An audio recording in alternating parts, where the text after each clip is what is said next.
So I'm super excited to be here today and talk about workplace experience in Cisco devices. And I think, when we think about devices and we think about how the world has changed, that we have a lot of data and tools and information that makes the workplace really overwhelming and disconnected.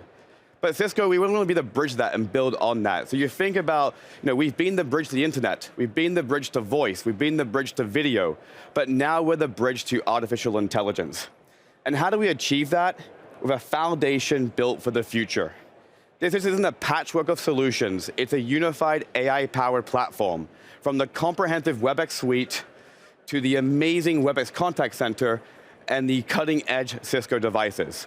Every component has AI infused in it for the future of the workplace.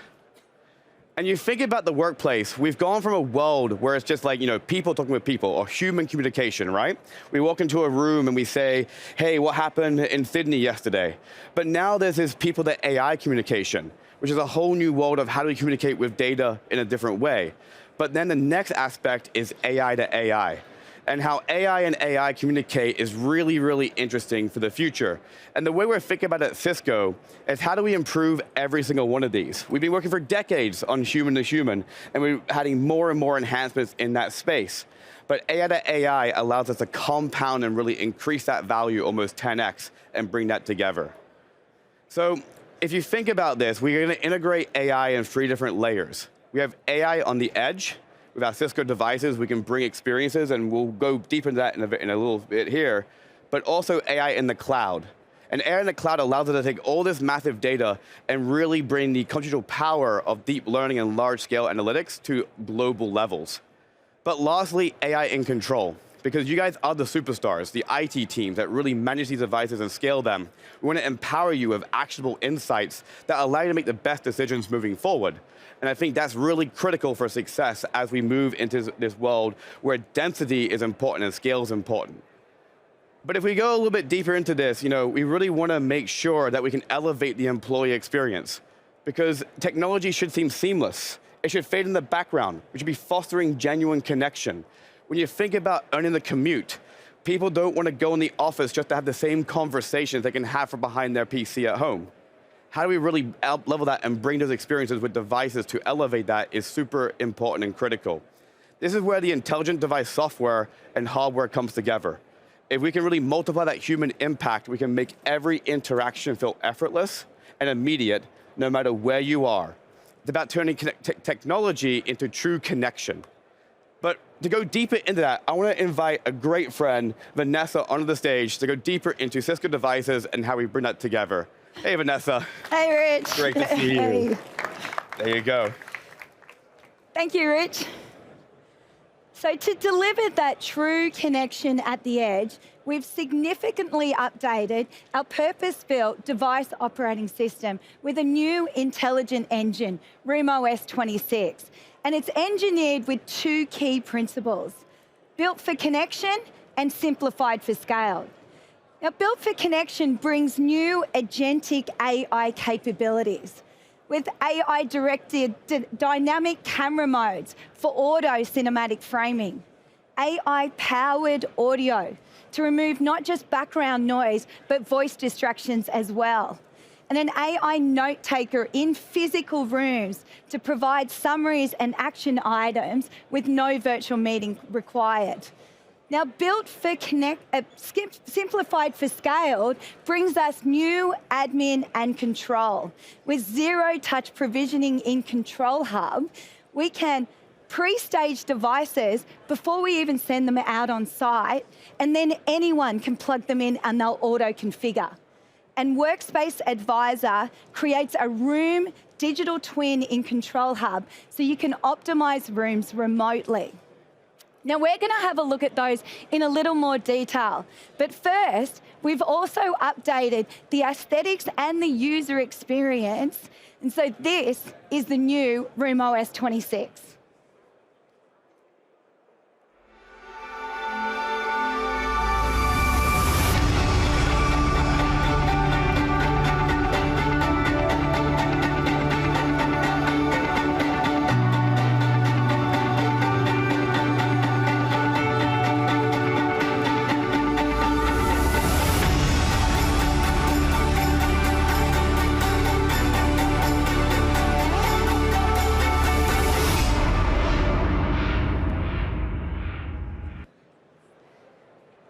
So RoomOS 26 is our biggest update yet, and it's designed to fit into any workplace.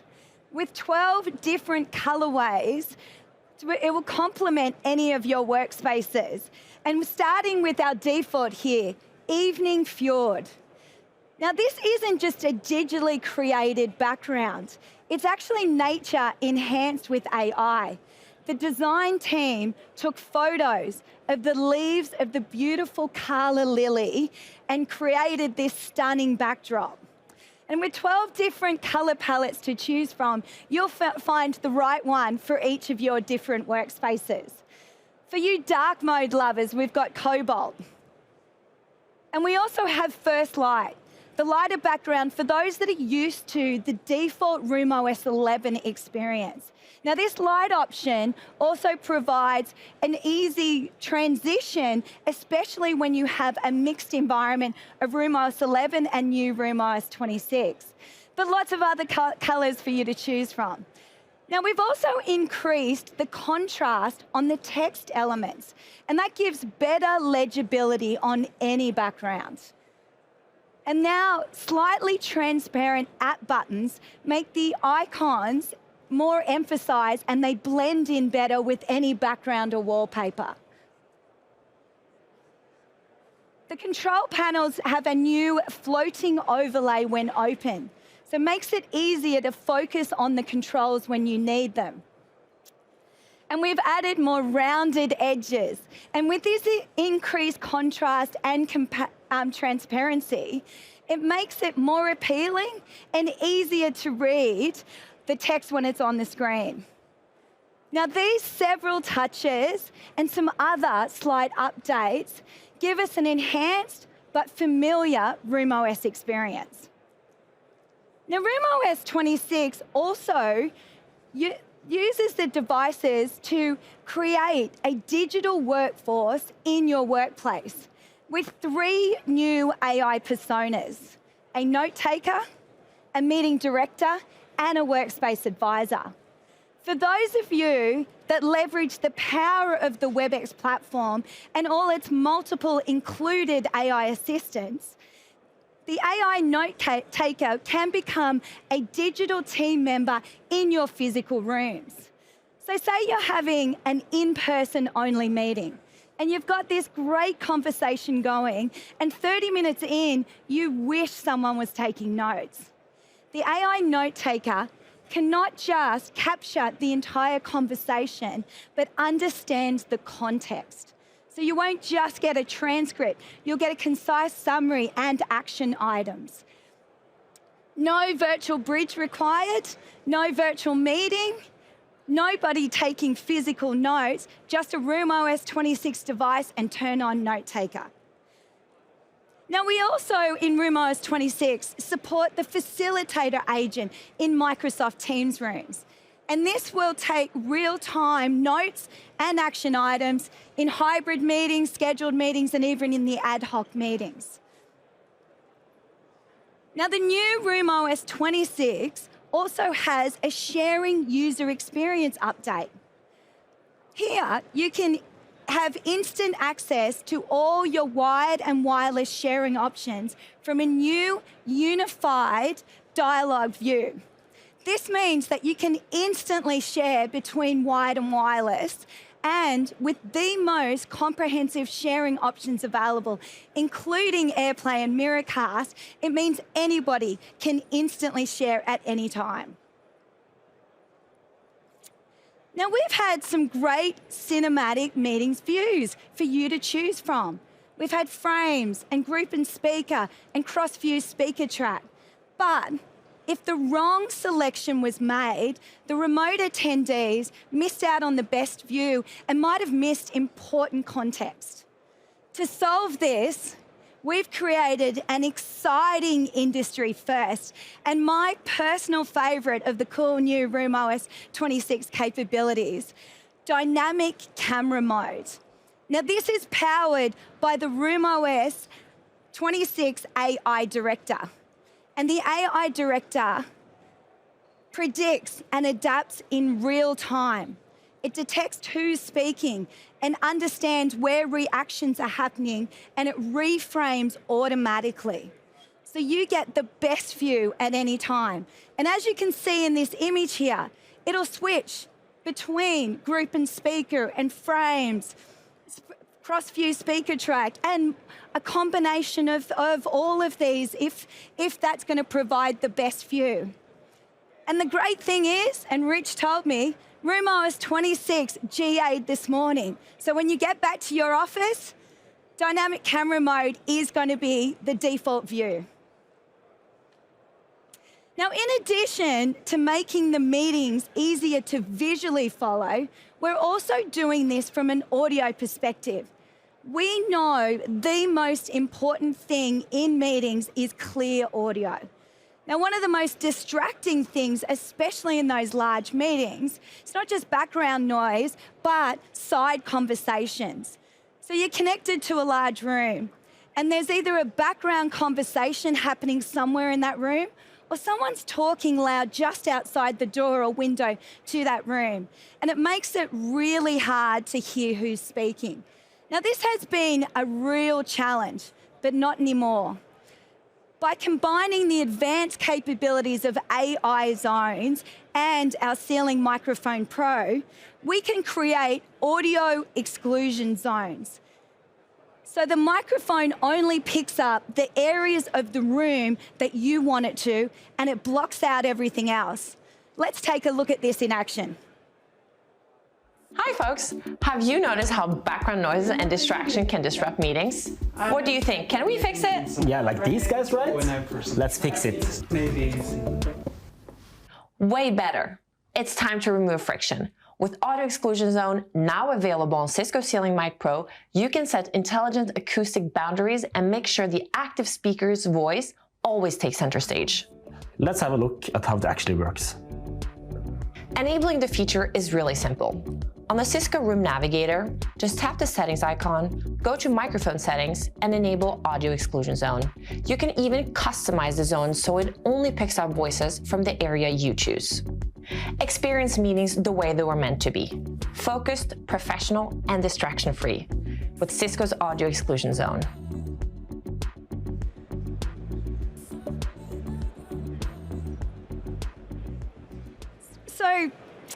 So that gives you a little bit of an insight into the RoomOS capabilities built for connection. What I'd like to do is bring up Rich to talk to us a little bit more about that other key principle, simplified to scale. Perfect. Thank you, Vanessa. And actually, Vanessa, can you stay here? I think we do some more demos, some live demos, some first-time experiences, but you stick there, we'll go more. But actually, look at Audio Exclusion Zone, for example. I think one of those other aspects that we didn't really think about is audio is the most important factor in every meeting. You can have great video, but if you have bad audio, everything breaks down. So how do we make sure we optimize that experience? There's something like Pro with a big step forward there, and I think now Audio Exclusion Zones, we're just adding way more value to make sure that we can get the clear, crisp audio in every meeting. But let's talk about device onboarding, right? You guys have all experience here, where device onboarding obviously creates scale and stalls onboarding experiences. It's manual, it's error-prone. You might be doing deployments, at different locations. You're pre-staging equipment in certain aspects. Sometimes config templates changes over time because you might have edits between when you do the initial template to when you actually deploy it later on in the field.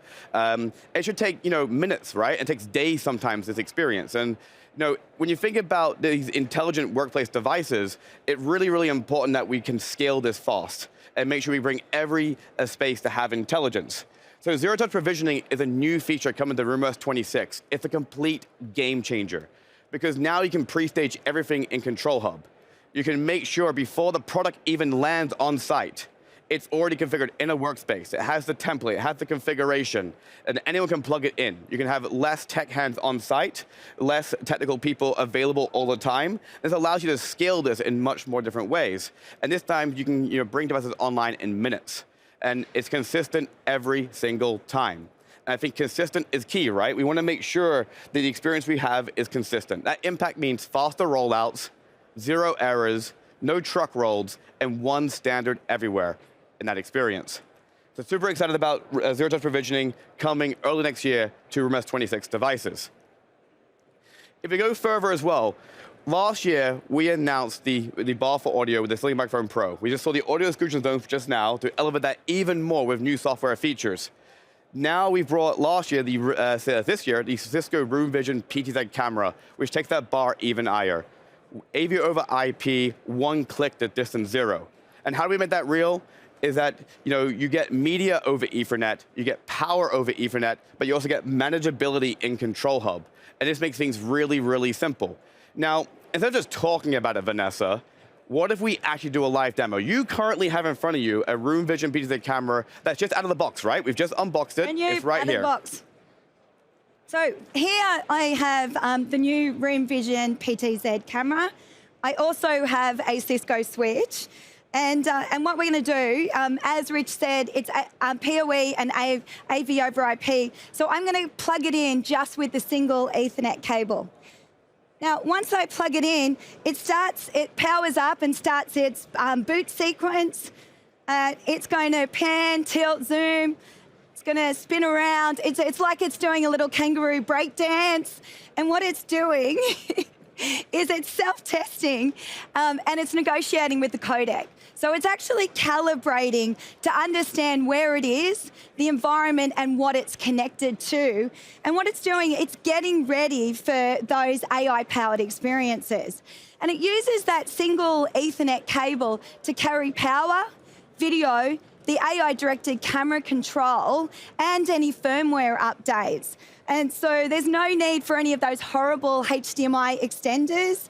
So it really simplifies that room design configuration. So we've gone from having 3 cables now to 1 cable, right? And one experience. But also I think one of the features about this device is we put the head-detect AI model on the camera itself. So now we're running AI really at the edge all the way through. When it comes online, and I can't even finish my talk track before this is online, so we just have the camera connected, and now there we go, live there, right there. Woo, hey everyone.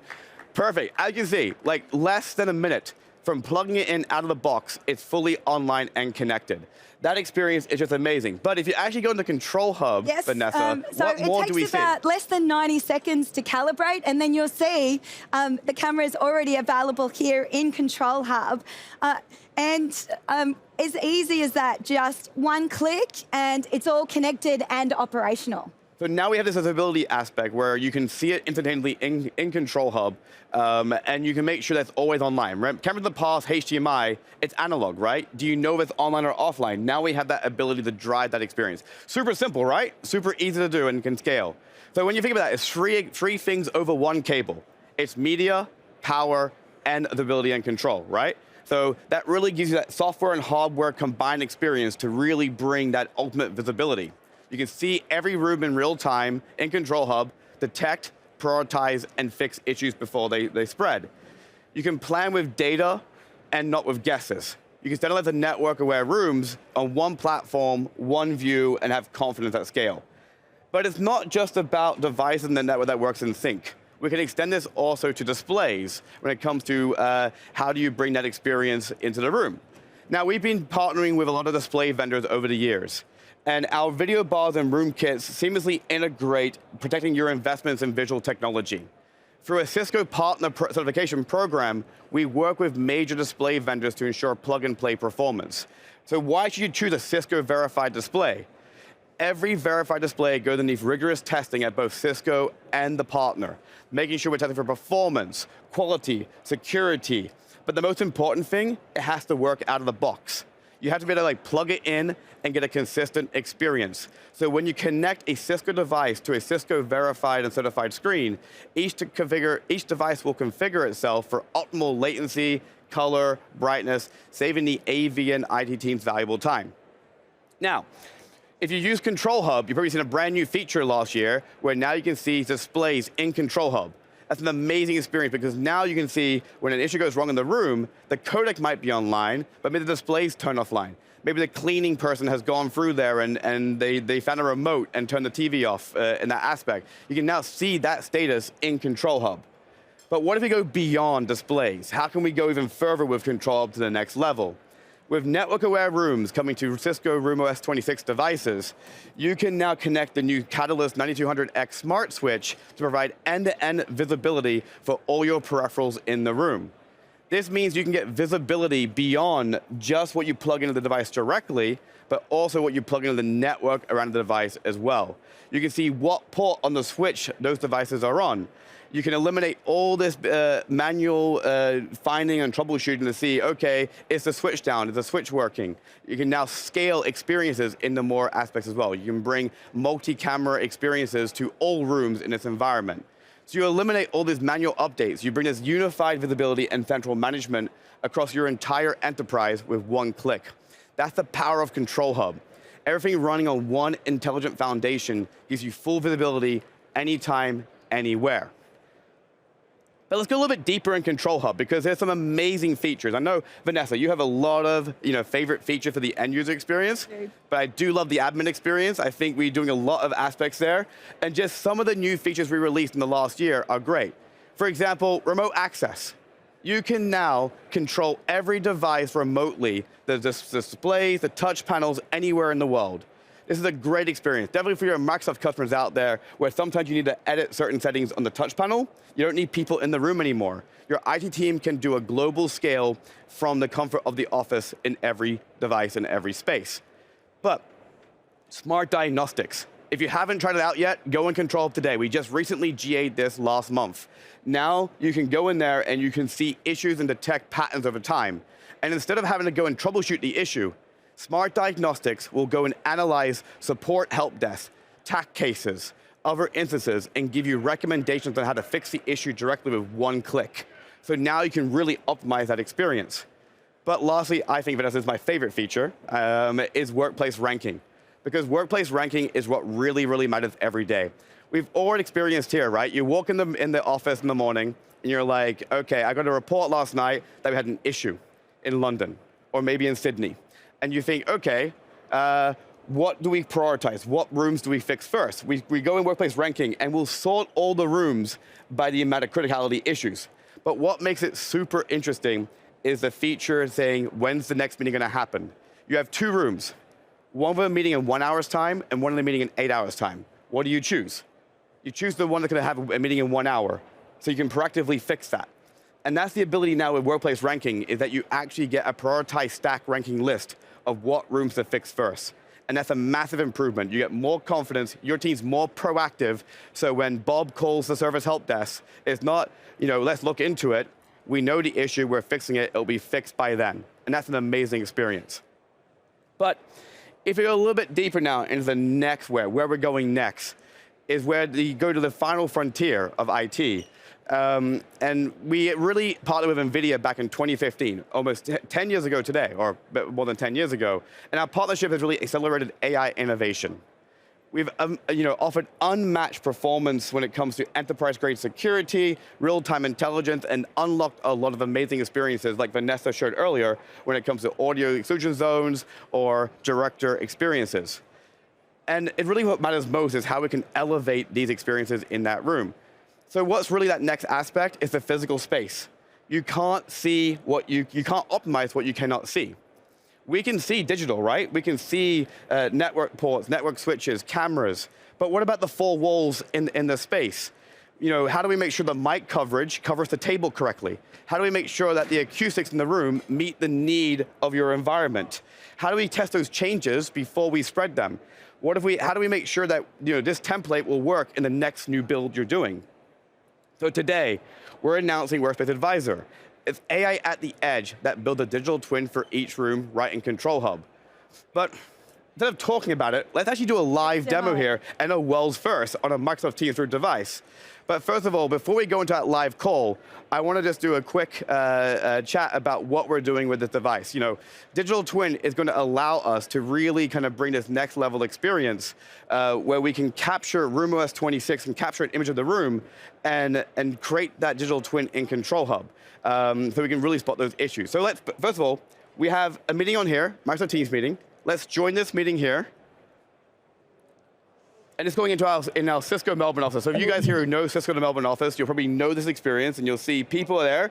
Hey, everyone, live on stage here at Cisco Live. Hey, Rich. It's a great Perfect. room, So but right behind there is that main area, and everybody keeps walking past. exactly. So just before we joined this call, Room S26 took an image of the room, did an analysis of that advisor, and put it into Control Hub to create that experience. And I think, Vanessa, if we go into Control Hub, what do we really see when it comes to that experience? So the great thing about this is what Workspace Advisor does is it brings together the live data, some real world context and AI insights, and it can make proactive recommendations. And I bet you can guess what that room's called. It is the Melbourne Cricket Ground. The best ground in the world. So if we go into Melbourne Cricket Ground, what you've seen is that the Workspace Advisor has already made some recommendations. It's recommended that we put a Ceiling Microphone Pro in that room for a better audio experience, but it's also recommended that we enable a meeting zone so that we don't get those people staring in from the side there. So if I enable meeting zone, what it's going to do is suggest a meeting zone. And so when I confirm that meeting zone, as easy as that, after a few seconds, you'll see it'll apply to the room. How cool is that? Look at that. Isn't that super easy? Like, Vanessa completely remotely has scanned the room, configured a meeting zone, and instantly applied a brand new feature in that, improving that experience. Guys, thank you so much in the Melbourne office there. Thank you for taking part. Thank you. Cheers, everyone. Thank you. It's so easy, right? It's just, this is the power of the platform and how we kind of really enhance the next level. And no one's ever done that before, right? We're talking about the physical space, but we're not doing it alone. We're open by design. Partnerships give you that choice and flexibility at a high bar. One example is Microsoft. We've been partnering with Microsoft for many years now and bringing Microsoft Teams rooms to our devices. That also runs on Room OS and brings the power of Control Hub and the WebEx platform enhanced with Microsoft ecosystem. But we're also now introducing MDEP support from 2026 for our devices. This really unlocks a whole new level of experience. We're bringing the value of Control Hub, Thousand Eyes, Cisco security and device management, but also Microsoft security experiences as well into a fully end-to-end solution from Cisco and Microsoft. This is a unique differentiator for us in the market. So if we take a step back and we think about all of this, Vanessa, it comes down to three main things, right? How do we make sure we have AI at the edge that can power amazing experiences, not just for the end user, but also for service owners in IT? It's AI in the cloud and how we bridge that experience and really drive that together at the cloud and bring all the value insights at a global level.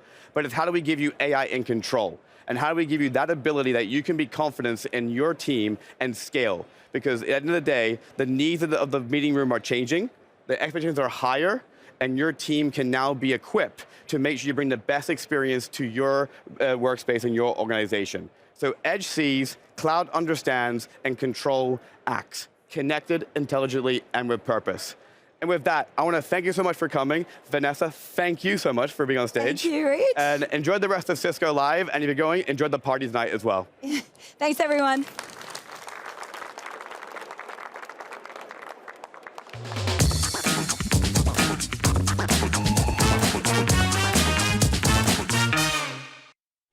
Thank you, Vanessa and Rich. It's always amazing to see how far the collaboration technology has come. It was amazing to hear about the Room OS 26. I was actually, being from collaboration, I was talking to a few customers about the Room OS. They can't wait for next year when it actually is available and GA.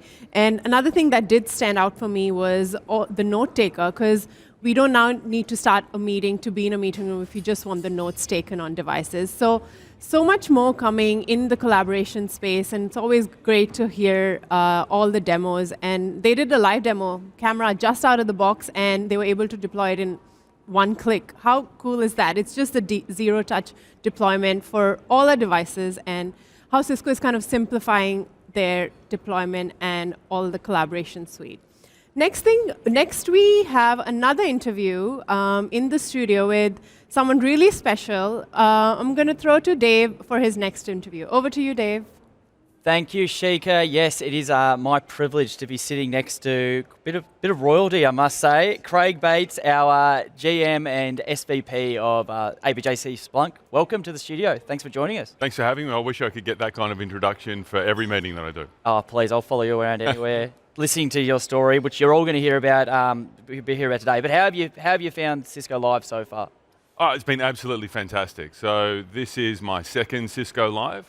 And for me, what's been really wonderful is just seeing the progress that we've made in the integration between Splunk and Cisco. It's wonderful to see how front and center the Splunk team is with Cisco and how far along our messaging has come in that last year as well too. Yeah, I think the messaging is important as well. I know from being a Cisco employee as well, it's great to see the integrating of the culture of the teams as well. It's fantastic to see in the office culture, so that's great. Yeah.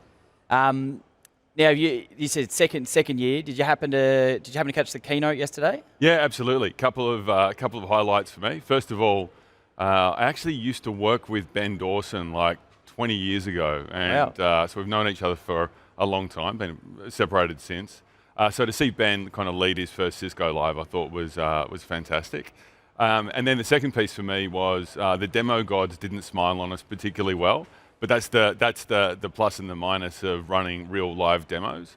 But then when we were able to actually get the run through of the demo of AI Canvas and just showing how we've got that generative AI in kind of core operations running, I thought was a great demonstration of the portfolio coming together. I completely agree. I think we touched on it a little bit earlier. I think when we spoke backstage, but hand on my heart, believe that was the best demo. It took a bumpy start to get there, but that was the best demo to see human and AI actually working together to map out a problem right live on stage, and the ability to do an on stage live demo at a big auditorium like this takes a lot of courage to do that. So I think it was Team fantastic. did a phenomenal job. Yeah, absolutely. Have you been able to get out on the floor as well and speak to some customers and things, or? Yeah, lots of time meeting with customers, lots of time meeting with press and the like as well too. And it's been great. I love seeing our demos running kind of live out on the demo floor as well too, and just the interaction that we've got with customers as well. But the messaging that we've got around the Cisco Data Fabric, helping organizations set themselves up to be successful with AI and providing them all the capabilities that they need to be digitally resilient in doing so, is really resonating well because they're all facing these challenges. And just on that, so what are some of the challenges that some of these customers are facing in this agentic AI era? So, I think as organizations looked to adopt these new AI capabilities, it just kind of turbocharges all the digital resilience challenges from a security and observability perspective that organizations have had for a long time. And specifically, the volume of data that organizations need to have visibility of and reason across, combined with the complexity of their environments, is just absolutely exploding. And so I think the core challenge that we really see is how do you have an approach which can make sense of those enormous volumes of data and actually drive value for them in these AI use cases. Yeah. And how do you think Splunk's actually doing this with the company? How do you think they're actually helping customers to implement and, more importantly, optimize the AI-driven applications? Yeah, so I think when we talked yesterday about the Cisco Data Fabric and we announced that at Conf, I think about 8 weeks ago now, it's a real demonstration of where we're going to help organizations break the biggest challenge that they have here. Because the traditional approaches for digital resilience are to reason across these volumes of data. And when that data is growing 10, 15, 20 times a year, it's just not practical. And machine data is growing at a greater rate than anything else. And so the Cisco Data Fabric is a fundamentally different way of bringing Splunk and the analytics of Splunk to the data. So you break the need for a customer to need to shift these huge volumes of data around their organization to be able to reason across it, because you have to have that visibility to be able to be secure and resilient. And if you want to be able to leverage these AI tools, you've got to make sure that they're up and running and you're not introducing increased security risk to your organization as well. Yeah, absolutely. I love that you're touching on this digital resiliency messaging right all the way through, and that's something that we've been saying across Cisco Live at the moment. Obviously, it's Cisco key strategic pillar, and it is resonating. I think it's constantly there, and customers need to be more. We're helping them be more digital resilient, right? Well, it is the business imperative, right? It's a bit of a cliche, but every business today is a digital business, and every government organization is a digital service provider. And so it's no longer that these systems are in the back end of an organization doing a particular business process. They are actually the business. And so if they're not running, if they're not performant, if you don't have high confidence in availability, and that you have the right kind of security controls in place, it's a real direct impact on the bottom line. And like as we touch on some of these security challenges, and they become more and more complex out there, AI-driven security is evolving. And how do you think Splunk? How are we staying ahead of these threats? I think that there's two lenses in which to look at it. It's AI both increases, well, it lowers the barrier to entry for bad actors. So they are absolutely using these AI tools to be able to create new attacks, to be able to find vulnerabilities more quickly. And so the attack surface is increasing. And on the other side, we can absolutely fight AI with AI, and being able to leverage our AI tooling and capability to be able to be far more effective in the way that we're able to respond to these security threats is core to the way that we're looking at that. So you would have seen a lot of the announcements that we've made around making security operations incredibly more efficient and automating a lot of kind of the early level 1 kind of SOC analyst type work, really helping security analysts become far more proactive in terms of threat hunting and dealing with the real threats in their environment, rather than searching through false positives and dealing with reports and the like as well. Yeah, like I had an interesting conversation yesterday with AJ Shipley, right? Yeah. And we're talking about the security being fused into the network, and that whole SOC of the future piece with the extended detection response. So, yeah, that messaging is the true piece. Right? That SOC of the future, where we want to get to, is what we're doing, and that the AI, saying AI talking to AI, and human talking with AI. It's just great to see that it's working together, and we're not working. I think someone said yesterday, we're not working as silos. We're not trying to keep them silos. Work together, embrace it, and look what we can achieve. Yeah, I was on stage with AJ at the Security Innovation Forum on Monday, and that was fantastic. It was a completely packed house, and I've been in tech for a long time, and I think there's particular times where you can feel there's a real buzz around an industry, and you can feel it. And you can feel it here at Cisco Live, and specifically around cyber as well too. And so we have all the assets between our network security capabilities combined with our security management platforms within Splunk to really help our customers be able to adopt these AI capabilities at scale and in a really safe way as well too. Yeah, I think the simple question that's being asked is from our customers that we see down here in ANZ is like, just how are you securing that? Like things, networks, as I said, data, everything's so complex now. How are you securing that is the key question. And I think the core element of that is fundamentally security is a data challenge. And so you need to have the right visibility across your environment, across the network, across infrastructure, assets that are owned and unowned. But you've got to have that visibility. And quite often I speak with customers and we'll ask them, what percentage of your environment do you have visibility of? And there's not many, if any, that can confidently say that they have 100% visibility. And so they have significant amount of risk in areas that they can't respond to. There's a gap, right? Exactly, and we've got all of the skills and capability to be able to bring to that to help them close that. That's great. And just talking on sort of visibility, how do you think Splunk's role, the observability piece in and AI is shaping the future of security in that way? Yeah, so I think observability and security are really, really closely linked, right? And I think that we see the most progressive organizations from an observability perspective really be able to, from an AI perspective, really be able to use observability as a competitive advantage. Because once they can understand the end-to-end makeup of their architecture and the systems and the performance and the like, they can be really proactive with their ability to deliver these capabilities in a really performant way. And when they see challenges, and a week doesn't go by at the moment where we don't see new outages or breaches and the like. And so the ones that have visibility of that end-to-end are the ones that can confidently adopt these new capabilities. Yeah, I think that's it, right? That end-to-end complete visibility, observability, which is what Cisco now has. Together Cisco's, that's what we have together now. And integrations that we're driving with Thousand Eyes into the Splunk observability platform and across the whole portfolio. It's great to see the progress that we've made around how we're bringing everything together in just the last year. And have you seen that sort of evolve from your lens, right? Like you must be so proud to see coming from Splunk to see it now come into Cisco and see the evolution of how we're putting that across our entire portfolio product stack, right, at Cisco. Absolutely. And I think what's great now is how clear the better together messaging really is, and how much it's really resonating with the things that are most important for our customers as well. And so together we have a collection of assets that are really unmatched in the industry in terms of being able to deliver on that promise of digital resilience. And then, personally, I love seeing our teams come together. I was in Tokyo last week where we did the last office come together, and we finished a renovation there and brought the team together.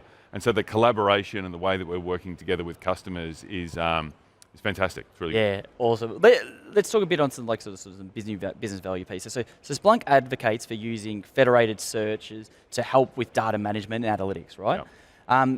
What exactly does that mean for our IT engineers and engineering teams out there? Yeah.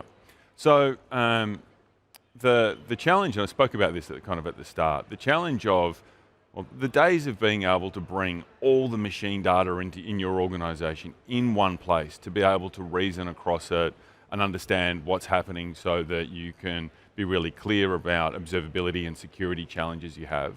The scale that we are talking about now, we like to call it ludicrous data and ludicrous data volumes.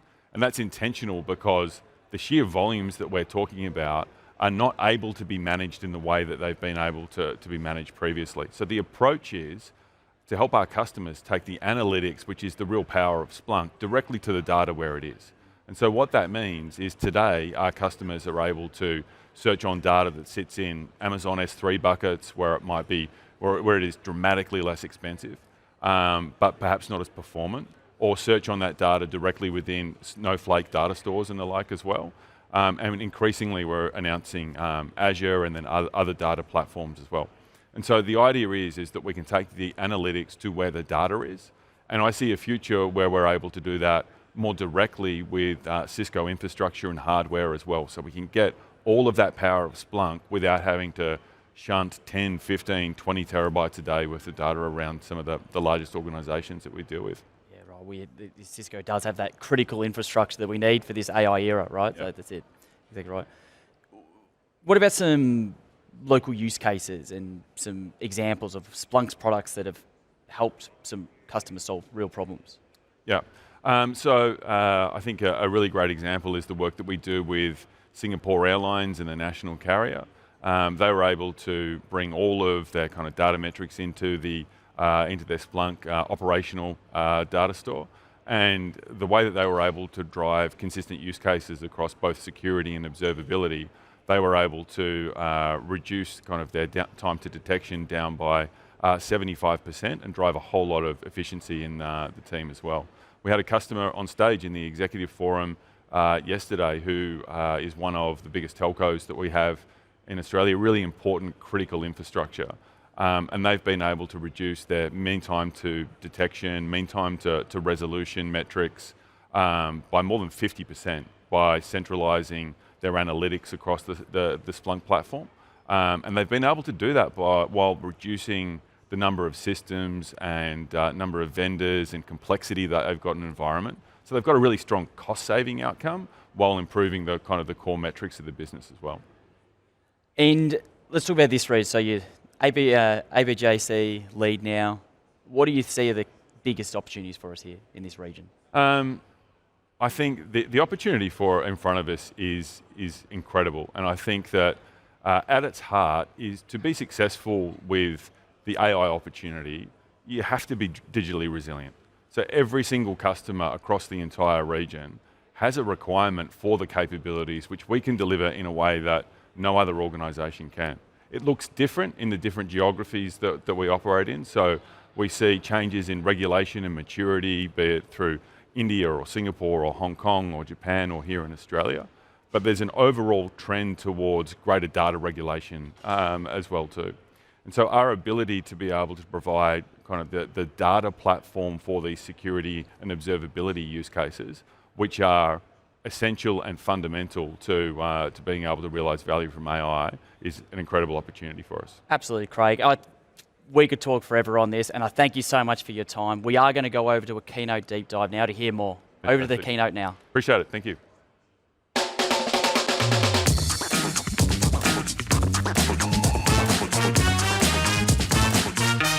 Thank you, and welcome to Melbourne. I hope you are having a good week and excited about all the news. So I'm very happy to be here with you today, and let's go straight into it. So you heard a lot of things during the keynote on how we are innovating on all the different fronts, from AI-ready data center, digital workspace, and digital resilience.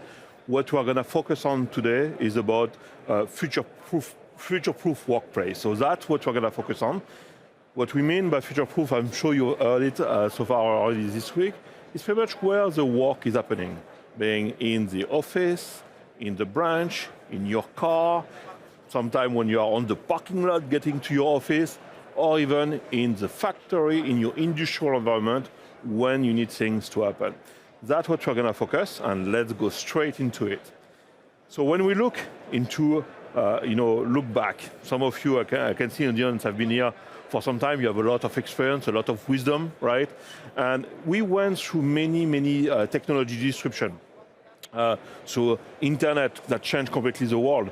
You've heard Ben Dawson at the keynote, that was very interesting. He said, how the industry has evolved, how we enable the world. If you look into mobility, cloud, how things have evolved as well with that. And now, for the last few years now, it's been around AI. And AI is creating an amazing environment for the next disruption, and we need to be ready for that. When we look into AI, there's a lot of changes that are happening. We see a multiplication of number of agents that are going to be in your infrastructure, about security, how that's going to impact security. But let me take an example. Just earlier this week, I was talking to one of our customers, and they were mentioning about an AI use case I've never heard about before, which is in the branch. In the branch, they have a retail space, and now they want to do live translation. So can you imagine we are in Asia, where you have so many countries with so many different languages. You go to Japan, for example. You go to Japan and you can go and talk into your native language, and you can have live translation in the store to be able to purchase anything. That's the kind of use case that we see happening, and you can imagine that puts a lot of constraint on the networking infrastructure. Being from the traffic pattern are going to change, the intensity of the traffic is going to change, the bandwidth that you're going to need is going to change. So a lot of things will evolve, and we are just at the beginning, and you need to get ready for that. Bottom line, what I'm trying to tell you is you need to really rethink how your network infrastructure is going to allow you to enable those different use cases into your business, and how you're going to be able to leverage the technology to differentiate. And that's why you will need to think about how you build your network to enable all of that. The good news is you're in the right place. Cisco have been investing on that, and we have been building a lot of things to help you to do that. And there's a few things that we are focusing on. The first thing is around AgenticOps, and we're going to drill down around that, on how we can do that, how we can drive operational simplicity into our day-to-day operation. And I'm going to have my colleague joining me to go and deep dive into that. We're going to talk about scalable device. We have been launching a lot of new devices, even this week. So we are going to have Matt go and cover that. And finally, security and the network together. Anila is going to go and deep dive into that. Just as a reminder, there are a few things that we have launched today, this week at Cisco Live. The first thing is around the global overview and the cloud management. We now, as you have seen in the main keynote, from the dashboard, you can see all your devices, from a Meraki managed, dashboard managed device, as well as your Catalyst Center device. We have now the fabric that can be cloud managed, which is pretty interesting. We have the new unified branch technologies that we have launched that really allow you to scale your deployment of your branch, where you can do network as a code. You can use a CI/CD pipeline to configure and deploy your branch. And finally, you have a lot of new devices into Wi-Fi 7, new access points that we have launched, new routing platform that we have launched, and Matt is going to go through the detail to that. Let's stop the talking a little bit, and what I thought we will do that might be more interesting is we are very, very lucky to have an amazing person with us today. And I'm very happy to welcome on stage Michel Fernando. Michel is Superintendent of OT Networks at BHP, and we are going to have a quick chat with you. So please welcome on stage Michel. Michel. Thank you. Oh, welcome. So quick question, Michelle. Obviously we're in Australia. When we talk about mining in Australia, everyone knows what mining is and everyone knows who BHP is, but we have a very international audience. So for the people who are watching live, tell us a little bit more about BHP. Who is BHP and what do you do at BHP? Yeah, so BHP is a mining organization which is spanning global operations across Australia and Americas. We operate in the most of the harshest and most remote areas and evolving in a very dynamic, evolving environment. Running networks in that is the biggest challenge. And my role is doing OT networks.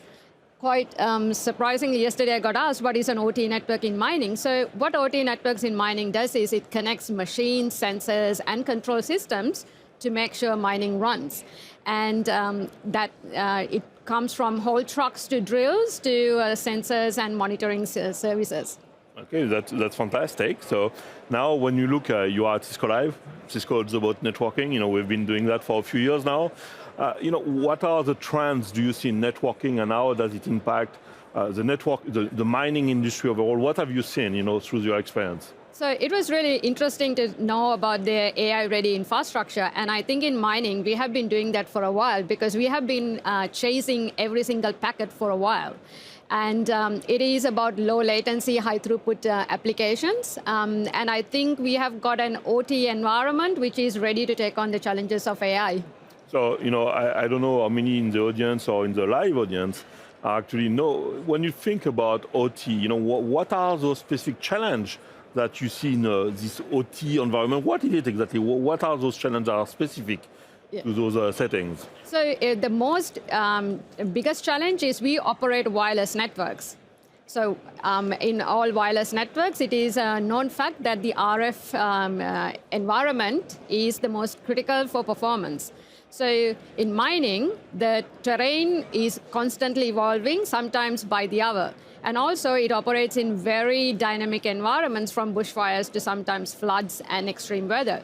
So adapting an outdoor industrial wireless network to quickly react to that kind of nature is one of the key challenges we have got. It's funny you say mountains. You are literally moving mountains every day at work, so that's pretty interesting. So now let's go to a different view of the networking. So there are the OT networks, the IT networks. You have global presence all around the world, right? You have to connect all those different remote locations. So when you look at your experience, what approach to designing this connectivity to connect all those different branches, what have you done to do that? And how do you approach that design, right? So I think even in mining, the enterprise technologies like SD-WAN is quite prevalent. But now what is interesting is we need to bring it back to the mine. So from the corporate offices into those remote locations. Traditionally, the OT network and IT network did not want to mix together, maintain separate infrastructure, separate nodes and everything. But I think for future with the enabling AI and all of that, we need to look for opportunities to converge IT and OT networks in a very secure solution. That maybe you are giving me the lead to the next question. You knew it was coming. So you connect everything. Tell us about security. How do you secure all this infrastructure, right? Do you have any, once again, your experience, 20 years in the industry, and we've known each other for many years. Any guiding principle you can share maybe with the audience around security for those environments? So I think for mining industries in particular, security should not be an afterthought. Whenever we are designing from the start, it should be incorporated into the fabric. So SD-WAN and taking it to the mine is now the next phase we need to do so that we can maintain the OT-IT separation but still allow both physical infrastructure to be shared because we can't run two networks in a remote location in a harsh environment. So we need to learn to live together and converge through secure practices. Yeah, and it's really about leveraging the skill set that you have in your team to secure on those two infrastructures. So that's fascinating. So now when we look into, so you have connected, you have globally in the mine, you've done security. How do you think about and how do you, we talk about digital resilience, we talk about digital day-to-day operation. So how does it, what does it mean for you in the mining industry? How do you monitor all of that? What does it mean operational resilience for mining, right? So 5 nines is not an unknown in mining, especially for autonomy or autonomous operations. So it is making sure we know everywhere where the RF propagation models are. So we want networks which can self-detect, self-heal, and self-configure. That is my dream, but right now we do most of these things manually. And observability to know before the truck stops that there is something going on and a small anomaly is happening in the mine, in terms of our network, is really important for us. That's really interesting. I believe you have even been using Thousand Eyes to be able to do those kind of things. So we'll hear from Prab in a few minutes. So maybe the next question is, you talk about connectivity and you mentioned about how wireless is critical in your environment. Can you maybe explain to the audience what do you mean by cellular? You have cellular, you have wireless, connectivity everywhere. What does it mean for a mine and for you when you do your design? Tell us how you think about it, right?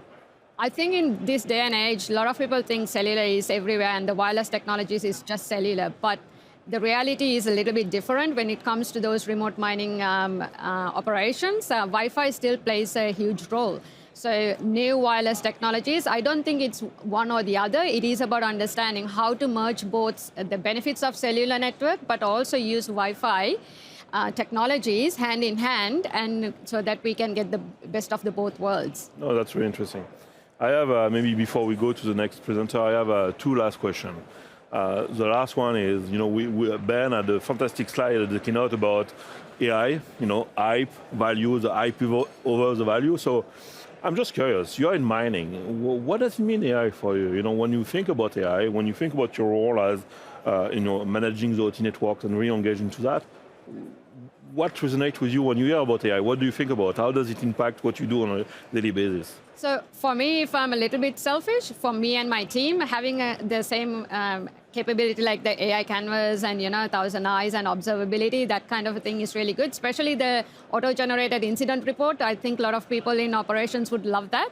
However, for me, what AI means is ability to, when I think about the mining operations and the operators, giving them information at the right time, the right information, so that they can make informed decisions on how to do predictive maintenance, how to make sure that we are applying the safety and solutions. And for that, it is so important that we build the AI-ready infrastructure, and connectivity is that big missing gap right now where we are operating. No, that's very interesting. So you're saying yes to all the AI tooling we can give you to help you to operate, yes, but you also have to solve the connectivity for your environment, for your business, to leverage AI use case. Fantastic. So last question. When you look into the future, right, what is your strategic business priority, right? When you wake up in the morning, Michelle, we want to know what is it that you think about and what do you want to do from a business standpoint, and just share a little bit your experience on that. So I think for me, it would be the resilience and observability is really key, because we operate in those environments and knowing what's going on is really key for us. So more investment on understanding how we can have that better visibility and observability in the network is a key strategic tooling sets we should be looking forward to, so that the networks can itself self-heal and adapt to the environment. And the other one is really important for us would be to make sure that our network operations and security is on the cutting edge. Well, so first I want to say thank you. I want to do 2 thank you, actually. Thank you for coming here and coming on stage. I know sometimes it's not very getting out of the comfort zone, but you've done fantastic, so thank you for that. Thank you for the trust into Cisco. And thank you because you are making me very easy to transition to the next speaker. You talk about your business priority being observability, right? And let's drill down a little bit on what we do. And I'm very happy to welcome on stage Prab, that's going to go and tell us a little bit more about what we do in AgenticOps. So thank you, Michelle. Thank you. Thank you. Oh, there you go. Thanks, Michelle. I really appreciate you joining and sharing your insights. Hi, everyone. I'm Prab, and I wanted to kind of walk you through why agentic operations is a key pillar for us across future-proofing workplaces. And first off, just like defining what is agentic ops and how is this sort of evolution of what we've always thought about. First off, I think most of us likely already use agent systems in our personal lives anytime you're using ChatGPT or Claude or any of the frontier models, which is really around how do you actually build this new paradigm for operations that is built around not just observing and recommending where problems are occurring, but also taking action and going further in simplifying your operational workflows. And so what I want to do in the next 10 minutes is really talk to you about the pillars, the foundation of the pillars that we're building towards enabling agentic operations and ways we've already done this across our Cisco platforms.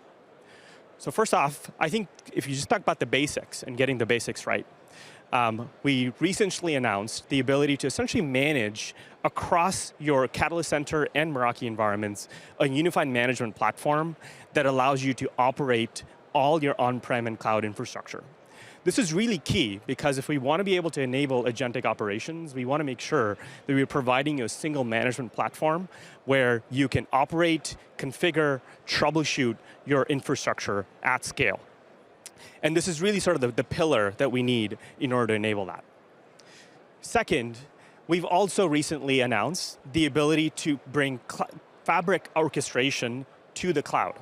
You've traditionally done this across Catalyst Center, where you operate SD access and enable adaptive segmentation for your on-prem infrastructure. We're bringing that to the cloud. So you can orchestrate your environment and actually enable adaptive segmentation, which is really around understanding intent and how users and devices should be configured with the right policies to access the right applications. And when we think about AI and agentic operations, it's not just about how we're enabling this within the dashboards. We're enabling AI across the entire infrastructure, API, and operational layers. First off, today, if you use on-prem access points or cloud-based access points, we are using machine learning today and AI to optimize your radios. Actually, most recently, AI-IRM has seen to essentially improve radio resource management experience by up to 40% by dynamically turning radios off or on based on client traffic and experiences seen across an environment. We're obviously also enabling AI at the control layer. This is not something you see, but it's about how do you actually do things like endpoint analytics. So if we're trying to understand what policies to set for end users, understanding what users are on the network is what type of user this is, what type of device this is, uses AI at that layer to identify the right endpoints and apply the right policies. And lastly, AI in the operational workflow. And this is really what I'm really excited about and what we've heard about our AI assistant and AI canvas really being this paradigm for how you interact with your data, how do you measure experience, how do you react and proactively manage these experiences for your users. And both the AI assistant, which is domain-specific assistant to help you configure, manage, operate networks, and AI Canvas are built upon our Cisco Deep Network Model. And this is really key because in order to enable the advanced assistant capabilities that we need to enable, we need to build network-specific large language models, or in this case, a small language model that allows you to troubleshoot using the specific information that you have.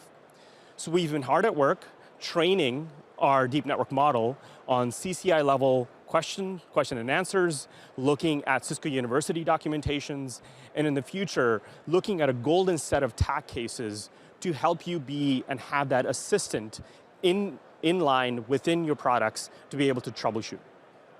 And as we actually continue to see the frontier models develop with GPT-5 and Claude 4.5, the deep network model, because it's being trained on specific Cisco information that's been hand-curated, will continue to outperform some of the frontier models that we see. So I'm really excited about the work that we're doing here, really at the foundation layer to ensure we can reason through problems for you when you really need us. Now, if we roll over to the video, I want to actually show you this in action. This is essentially our Cisco AI assistant in our cloud dashboard. And we're going to walk through an example where we actually configure a wireless network. And I'm going to run an automation that says to the AI assistant, I'd like to configure a wireless network across both my on-prem and cloud environments. It asks me, would I really like to do this? It asks me some information right in line within the assistant, asking for the SSID number, specific authentication encryption modes, my passkey, and as I enter those in, it'll go ahead and essentially instantiate under the hood what's called a Cisco workflow. And it'll again confirm the request, again, because I'm going to make a change, it asks and confirms the intent. And the assistant at this point really goes on and creates and analyzes your Meraki networks across on-premise, across the cloud, and it also generates an output report that would allow you to kind of verify what it went ahead and done, and you can go back and verify this. And this is the point where you actually go and just get coffee because the assistant does the work for you and multitask in areas that you need to be able to do that. So as the assistant goes ahead and kind of creates the wireless network, it'll generate an output report of what it exactly did, all the configuration elements that it was able to configure. And again, this ensures that there's consistency of configuration because most common causes of issues are configuration drift over time that cause outages. And then I can go ahead and essentially verify that information and across both my on-prem where a new SSID has been configured and across the cloud where the new SSID that was just configured shows up. Now, if we roll over to sort of the next video, which is really around not just domain specific, but across multi-domain. And this is really exciting because it allows us to actually pull in not just information from Cisco platforms, but also third-party platforms that you rely upon to be able to troubleshoot live across multiple teams in real time and generate what's called a generative UI dashboard where you can pull in ServiceNow tickets. It understands context within its context window. It looks at the details that you need. And imagine a level 1 engineer that's essentially trying to triage this issue across a ServiceNow ticket can actually just ask the assistant that's embedded in the AI canvas to troubleshoot. And it actually understands how to troubleshoot the ticket based on the deep network model. It's able to actually retrieve data directly from ThousandEyes in this case to observe the metrics that it's seeing. It's able to see the end-to-end loss that it's seeing. And in this case, actually root cause analysis down to a specific device that's seeing the problem. And at this point, as a level 1 engineer, I may actually need to confirm with someone else on my team to actually understand what's happening. And so I can actually go up, understand the issue, and create a share link with a colleague of mine that needs to now go and further troubleshoot this process with me. And I can just quickly invite DJ to the team or to the AI canvas. It generates a summary of the entire troubleshooting process I've already gone through. That allows me to kind of cut down the time it takes to write up that report. And now that I've invited DJ, DJ comes and jumps back into that same AI canvas playground and is able to go further in the troubleshooting process using his or her own expertise. And in this case, DJ looks at the information that it's seeing and wants to correlate this to application server logs. And by using the AI assistant, it actually, under the hood, calls the Splunk MCP server, is able to get information from the Splunk logs and pin that to the dashboard to understand how there's a correlation between network loss and application performance. And we can keep going on this process, but the idea being how can we use AI Canvas as sort of your multiplayer generative UI dashboard playground to troubleshoot live things that allow us to move from reactive operations to proactive operations. So we'll continue on this journey. I'm really excited about the work that we're doing here across really enabling agentic operations across each of the domain platforms and across multiplayer. And I'm going to invite Matt over on stage now to really talk about the infrastructure investments we're making across devices to continue to enable us for the AI era.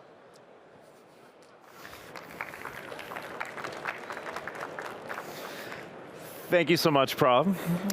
So let's dig into the next piece of this AI-ready secure networking architecture, which is the devices. And we talk about mission-critical environments very deliberately.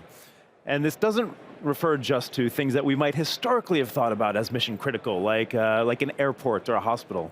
But the way we are all building our networks and using this technology to support our businesses makes it mission-critical essentially for all of us. So what does it mean to build hardware? that is designed for this sort of mission-critical AI-ready environment? Well, there are three key pieces, and one of them at the top, at the foundation of the hardware, is on the silicon. And that's where we as Cisco are able to make use of our expertise in order to develop custom silicon for our hardware, for our switches, for our routers, and that gives us a lot more control over the device itself, the design of the device, what it can do. We can bake more security capabilities into it, we can make it high performance, we can make it more accessible for the use cases that we envision for the future. We also need to develop and design the operating system, and having a common operating system with common sets of capabilities that you can use across switching, routing, wireless. And then the last piece is a system-level design approach. We're able to think about the combination of that silicon, that operating system, the rest of the hardware design itself, in order to enable the hardware technology that can deliver on these AI-ready secure networks. And so I want to talk about some of the recent introductions that we have been making as we have started introducing new technologies for every place in the network. New switching, new routing, new wireless, new industrial devices like Michelle no doubt uses all throughout her installations. So let's jump into a few of these so you can see what they look like. First, I want to start with our new switching platforms. The Cisco 9350 access switch, the 9610 core chassis switch. And these new devices, of course, have all of the speeds and feeds, the high throughput, the low latency you expect. But they also feature new security capabilities, right? They are quantum resistant, post-quantum cryptographic ready. And this is an important thing for us all to start thinking about as we're deploying next generation networks that are going to be in service for 5 years, 10 years, 20 years to come, because we've all been there, especially in some of those mission critical environments where you can't take them down. And so we've developed this new generation of devices in order to support the performance and the security that you need for these types of AI workloads. Just as an example of some of the systems thinking comes from our new extended fast software update capabilities, XFSU. It's a bit of a mouthful. And the idea here is how do we enable the hardware to update itself as fast as possible without interrupting the traffic and taking down parts of the network. And if you're trying to watch the demo up there, good luck. It's too fast. I have a hard time getting a look at it, but this really emphasizes how fast and quick it is in order to run updates on these new generations of switches. And the time it takes to watch this quick little demo, you have upgraded your switch, and it's pumping user traffic through it. We've also introduced a new generation of our secure routers for the unified branch, for the campus. And again, these pieces of hardware are developed from the ground up to deliver the performance that you need, not just for routing, but also for the security capabilities that you want to run there. They support every different form factor, scale that you need, from small branches up to large data centers. We've introduced an entirely new line of industrial Ethernet switches, and I'm sure Michelle's got her eyes on these. Different form factors, different deployment models to support the modern factory, to support autonomous vehicles, to have large earth movers moving around, continuously connected, and I'll talk about some other technology that we're introducing there on the wireless front. So you'll see that at each place in the network, we're introducing new technology to support this new AI-ready secure networking architecture. On the wireless side, here at this conference this week, we've introduced the last models of our new Wi-Fi 7 portfolio. The first models we introduced here a year ago. The last set of indoor access point models we introduced here this week in order to round it out and support all of the different density and performance use cases you have. We introduced a new wireless LAN controller for small form factor, smaller deployments. And we also have made available a natively cloud-managed campus gateway that you can use to construct very large-scale campus networks that are fully cloud-managed without having to use the traditional on-premises managed wireless LAN controller architecture. So the last thing I want to mention is a combination of technologies that we introduced. Again, this idea of thinking at the systems level about how we can bring different use cases together in our hardware. And this is the introduction of our ultra-reliable wireless backhaul technology integrated into our enterprise wireless access points so that we can support ultra-reliable wireless backhaul, which we see in large-scale manufacturing operations, mining operations as a very mission-critical, guaranteed connectivity, high-speed mobility way to connect devices in the same infrastructure that is also able to run Wi-Fi. And this is a truly important innovation because very rarely do we encounter environments where you want to have a proprietary wireless protocol, but not also have Wi-Fi for your laptops, for your mobile devices, for all of the non-proprietary devices that you need to get on the network. And so we've brought these together with that systems level thinking so that we can enable deployments that do both. And so I know this was a lot of pieces, a lot of new devices that we've introduced. And if you have a few moments, I highly encourage you, they're all over there.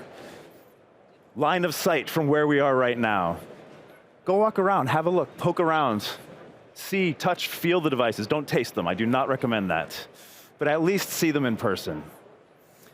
And so with that, I want to move on to the last piece of this architecture, where we think about, and I've mentioned this many times, where we think about how security fits into the network. We make the point that it's fused in the network, and it's not like you take some bolt-on security module and create a platypus sort of network where you are thinking last about security. Instead, like us, we all need to think first about security. And so with that, I want to hand it off to my colleague, Neela, so he can go deeper and talk to you more about that. Thank you.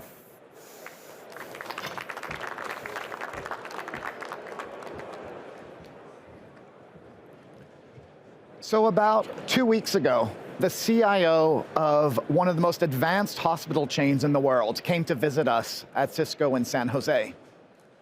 And I was surprised to hear we were having a conversation around networking, and the main thing that he wanted to talk about was security. Because he says, what I'm most concerned about in a world today where I have hundreds of thousands of endpoints connecting into the network, where every new device to treat my patients is getting deployed every week. My concern is that the impact of any hack just simply goes up every single week. His question to me was, how can we ensure that we protect our hospital network, not just against the attacks that are happening today, but the attacks that'll happen tomorrow? And one specific area he wanted to talk about was to get our view at Cisco around something he'd been reading a lot more about, which is quantum computing.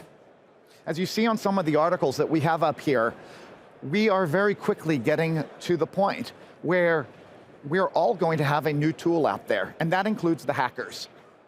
You know, what's special about quantum computing? Quantum computing allows us to be able to decrypt the keys that have been keeping us safe for so many years. I was just yesterday talking to a large university here in the northeast of Australia, and they've got a whole active project going and studying quantum computing. The funny thing is, it's not even that the CIO has to worry about what's going to happen in the future. What we're starting to see right now, what he has to be concerned about, are hackers actually grabbing the information today, extracting it today, to be able to decrypt it in the future. And so why are we concerned about quantum and post-quantum cryptography? The idea is, if we take the keys that we have, the size of the keys, the rotation of the keys may be insufficient for the new quantum computers that are going to come online in the next 10 years. And so the question I get all the time is, you say that you want to fuse security into the network, but what does that mean practically? What can you do to secure your environment, whether you're a mining customer or a hospital or a retailer? Inherently, the way that you're going to protect your network for these new set of attacks is going to be similar. It has really three key pieces within the campus, and then we can think about going beyond. The first level is you have to think about the actual network devices. How do you ensure that those network devices are secure, and how do you make sure that you keep them updated to protect against the latest CVEs that are out there? Second, how can you protect the traffic that is flowing over your network? And then finally, how do we protect the users, the application, the devices that they're using to access your network? If you're able to protect at all three of those levels, then you can feel pretty confident that you have a secure network. So let's go through each of them one by one. The first piece, as I said, is ensuring that you have devices that are secure in themselves. what do you have to be worried about here? I mean, certainly you may be concerned around, hey, I just bought a switch. I just bought a router. How do I know someone didn't embed something in the supply chain? It got manufactured somewhere, it got to you. How can you ensure that no one has messed with that? But also, it's not just before you got it. At any time after it's deployed, you have to think about that someone could sneak in over the weekend and alter something on that device. So from Cisco's perspective, we have to take a zero trust approach. We have to take an approach that every time that device is booted up, we go through a series of checks to ensure that everything on that device is valid. And increasingly, as I talk about this, we have to do it in a way that is post-quantum secure. So what we have done with our latest generation of devices is that we've incorporated PQC, post-quantum cryptography, into all of the checks that we have in our hardware. So as you go ahead and you refresh your Cisco hardware in your environment, you're naturally going to get that level of protection. Now, I point out, we're constantly being attacked. New attacks are coming out every day. And so you have to worry about also attacks coming from outside, targeting specific CVEs that are coming out. You're secure today, tomorrow a CVE comes out, are you secure tomorrow? I was recently in the northern part of England talking to a customer who said sheepishly, you know, the truth, Neela, is that I'm supposed to update my switches within 1 to 4 months, but do you know how often I actually do? I have switches that haven't been updated in over a year in my environment. Why? Well, we don't have that much time, but really one of the big concerns is there's never a good maintenance window for me. When is there a good maintenance window when I have a heartbeat coming from a patient 24/7 in a day? And so the question was, is there a way you could help me to not lose sleep at night, to keep me secure, even when I haven't patched my underlying hardware? And the good news is that coming very, very soon is a technology that'll allow you to do exactly that, called Live Protect. What Live Protect is about is utilizing a new technology called eBPF that has visibility down into the Linux kernel, the same kernel that is running on your hardware, with the ability to specifically see the instructions in the packet flow, to be able to observe or even block traffic that is going across your network that might actually cause harm. And so here I want to do a quick demo of this.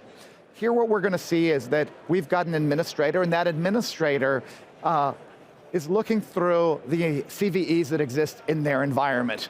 In this case, some have been protected, but not all of the CVEs have protection. Here we see a CVE that is actually quite concerning. It's concerning not just because of its severity, but it's concerning because we actually don't have a patch yet. So even if he wanted to go and upgrade his switch, he can't do that yet. But that doesn't mean he can't be protected. And so we're going to go in and click in on this, learn a little bit about what that CVE is, and we quickly discover that we have to do something about this right away. And so let's go ahead and see how we can protect our environment in doing that. We can see that there's an actual device that is potentially affected by this CVE. And so I want to go ahead and apply a compensating control on that device to protect it. So here I'm clicking Deploy Live Protect. I'm going in and selecting the device that I want to protect with it and going ahead and clicking Next. When I do that, I have two options. I can either have observation and see, does that ever happen? Generate an alert, generate a log, or I can say block that instruction, block that traffic. Depending on your environment, one or the other may be right for you.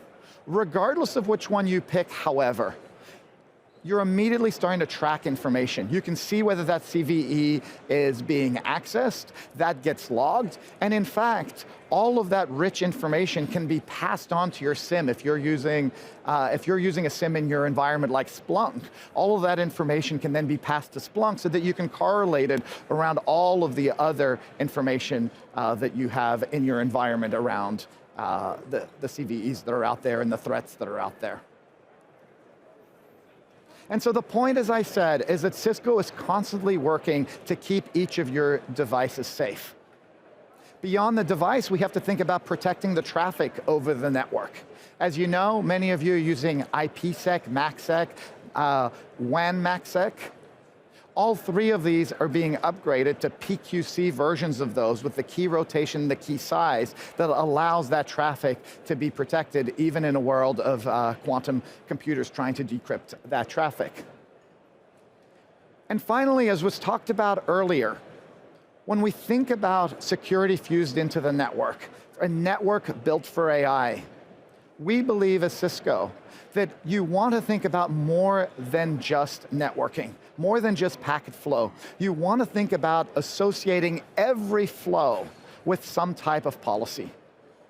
Whether you're just using SGTs, or you've gone more advanced and you've actually deployed a fabric in your environment, it is critical that every flow from end to end has policy attached, that you can apply that policy, and that that policy applies consistently across every element of your network. If you haven't yet looked into things like Cisco ICE, the ability to deploy SGTs, and fabric architecture, as we heard earlier, we now have fabric in the Meraki dashboard. This is something that you really need to go in and get a demo of. Finally, I want to point out that security doesn't end at the edge of the campus network. When we think about security, we also have to think about how do we extend that out. As I said, I've been meeting with a lot of hospital CIOs recently, and one of the constant themes that I hear is, I want to extend the patient experience from the hospital to the remote clinic. If I am here in Australia and I have a patient sitting in Ballarat who comes to Melbourne to be seen in the main hospital, when they go back to Ballarat and go into their clinic, you don't want the healthcare provider to say, oh, I'm sorry, I can't see all of the data because I'm not within the hospital network. All of the hospital chains want to extend that out, and so that requires things like secure SD-WAN, SSE in that environment, all working in concert with all of the technologies that we talked about, things like ICE and Access Manager. And finally, you want to ensure that you have a continuity of care, and that therefore requires assurance across the full spectrum of zero trust technologies that you've deployed. Only Cisco has every element and the visibility into every element to be able to give you that end-to-end control that you need. And so to wrap this up, what did we talk about today? We talked about the importance of operational simplicity in this new era. And that's going to require a new way to manage, with AgenticOps managed from the cloud or on premises. It requires a new kind of device with a different level of scalability, as well as a series of advanced capabilities built into the hardware to be able to handle these new workloads. And finally, we need security that is fused into the very heart of the network. Thank you very much for your time. I hope you have a chance to go in and look at our demos and look at the replays. Thank you.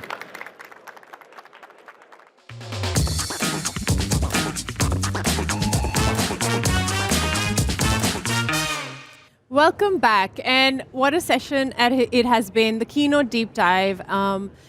But everyone joining in from home, please join in on the fun at hashtag Cisco Live APJC. If you're around the grounds or if you're joining in from home, please tell us your feedback. Which session was interesting? What are you looking forward to in the rest of the session, rest of Cisco Live?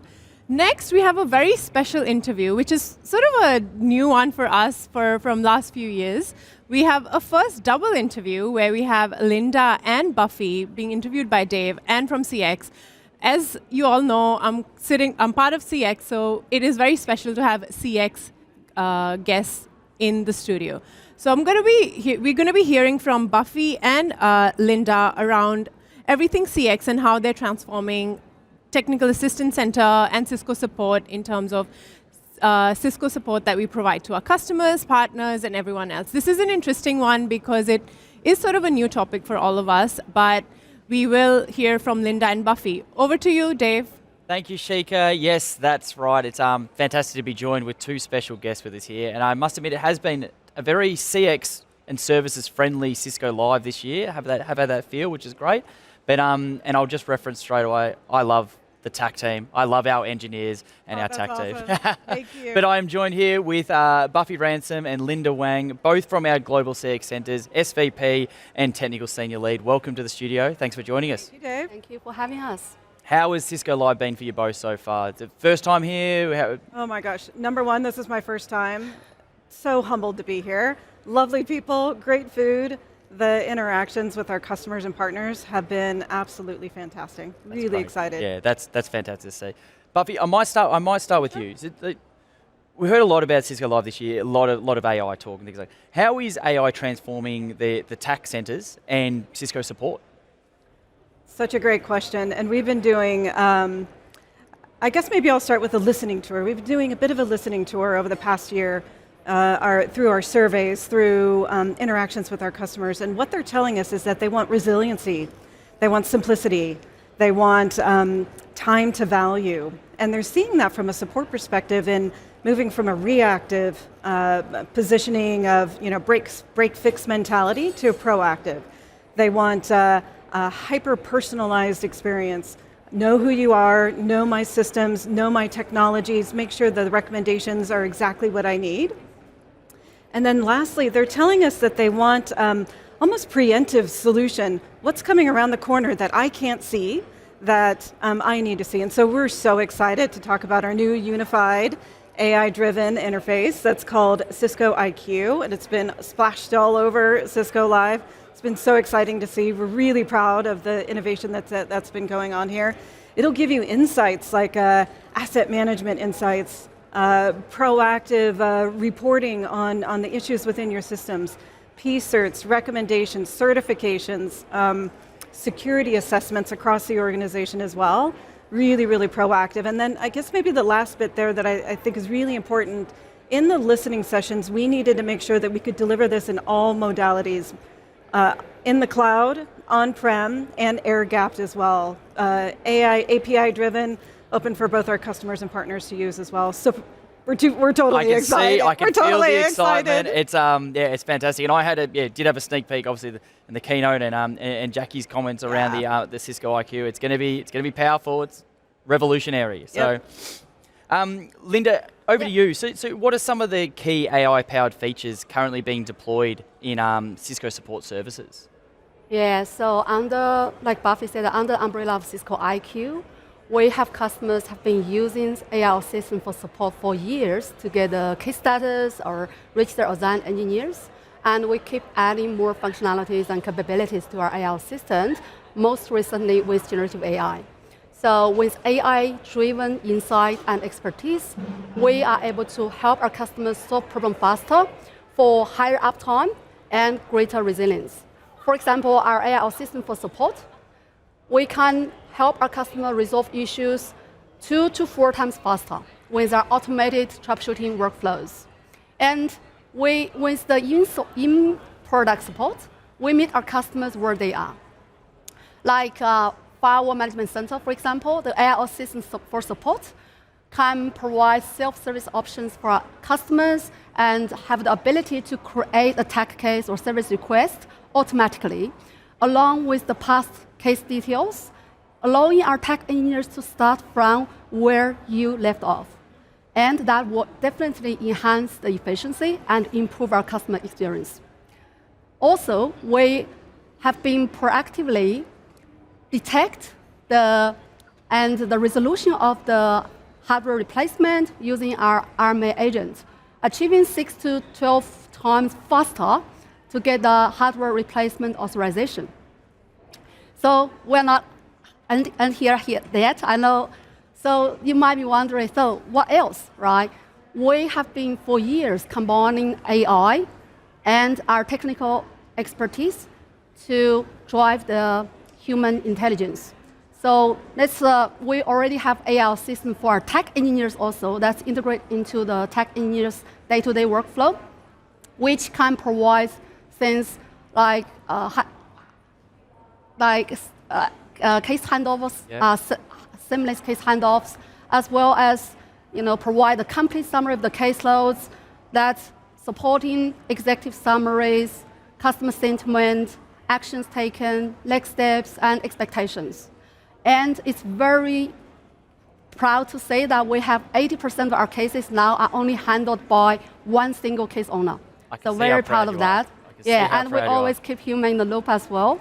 We combine the human elements, technical expertise, and AI innovations to work efficiently together. That's amazing. And I hope some of my customers are listening because some of these new app features and very updates. excited. Very excited. I can feel it. What about for you, Buffy? And how do you see Cisco, our Cisco support offer evolving? Back to the listening message, we listened that we were really complex in our offer structure. So now we've simplified it. We have 3. We start out with our standard offer. In the standard offer, it's a kind of a break fixed, but we also start to dabble and give you some insights. Then we have our enhanced. Enhanced is going to basically give you just a little bit more, also multi-vendor support. And then our richest offer is going to be our signature offer. That actually has full Cisco IQ, talking to some of our best engineers for the quickest of resolutions as well. So really, really excited. Yeah, absolutely. And just last question, I know you've got to get out of here, but just for some of our customers and partners at Cisco, how can they leverage the AI-powered support solutions? I think, at the end of the day, let's go investigate and find more. You can go to cisco.com, go/services, and if you can attend some additional sessions remotely, of course, through the sessions through the rest of the week as well. Take a look at CX, anything that says AI-powered, take a look at that as well. As I said, AI-powered, Cisco CX has been everywhere, but it's been a pleasure talking with you both. Buffy, Linda, thank you so much for your time. Everyone else, stay tuned. After this, we have an interview with Espen. Stay tuned.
Welcome back. What a great interview hearing from Buffy and Linda. Now we have a very special guest in the studio following another great session and a great video we saw about collaboration devices. We have Espen, who is our VP and General Manager for Collaboration Cisco Devices. Welcome, Espen. Thank you, Shika. How's Cisco Live been so far for you? It's been amazing. It's amazing to meet the customers here, the local teams, our partners. Yeah, we're really glad to have you in the region. Always great to have our VPs and collab leadership come into the region. So thank you for that. So we heard about the recent WebEx One event and in the keynote again at the Cisco Live about connected intelligence. What does it mean and why should it actually matter to our customer? Connected intelligence is the future of collaboration. It's where people to people, people to AI, and AI to AI interactions are coming seamlessly together. This is crucial at this point in time for our customers, where the nature of the workforce is dramatically changing, and people have to relate to their digital teammates. So with connected intelligence, we will be able to unlock opportunities for our customers to do things they never dreamed possible before. That sounds incredible. I know a lot of customers would be very excited to see what all we can do with connected intelligence. So it really up-levels the collaboration devices experience for our customers. So how is Cisco using connected intelligence to build the best experiences for our customers? Yeah, so talking about the devices, the current wave of AI is about agentic AI. So we are introducing some amazing new agentic capabilities to our devices. One is the note taker, which is the agentic experience delivering AI notes. Means that if you go into a meeting room, enable AI notes, have your conversation with your team, we will capture the meeting, we will give you the transcript, we will give you the action items, and enable you to follow up and make you so much more productive. Another one is more towards this journey we're on with Distance Zero and making sure that you always have the best possible human-to-human interaction in virtual meetings. So we are announcing the Agentic Director. This is like a human director. It will see the dynamics of the room. It will always capture the right camera for the best angle and provide the camera mode that is fit for the dynamics of the meeting. Yeah, no, awesome to hear all the innovations. And I know now that after COVID, offices are starting to come back in, like people are coming back into the offices, this experience for a seamless hybrid experience for people being in the office, at the home, I think that would be a game changer. It is. And I think one thing that a lot of customers are very excited about being in Collab, I can confirm, is the Room OS 26. And you talked about that, and you have an upcoming center stage session where you're going to talk about that. So what can you tell us about the latest OS? Yeah, so Room OS is our biggest update ever. We're super excited about it. It's the update that takes us into the agentic era. But we're not only introducing new agents, we're also doing a massive upgrade to the entire graphical interface. We are evolving our Momentum design language. We are providing 12 new amazing wallpapers that are humanly curated, but also AI refined and can blend into every workspace. Awesome. We are doing an amazing uplift to our sharing experience, making it so much easier for you to share wirelessly or wired in a conference room.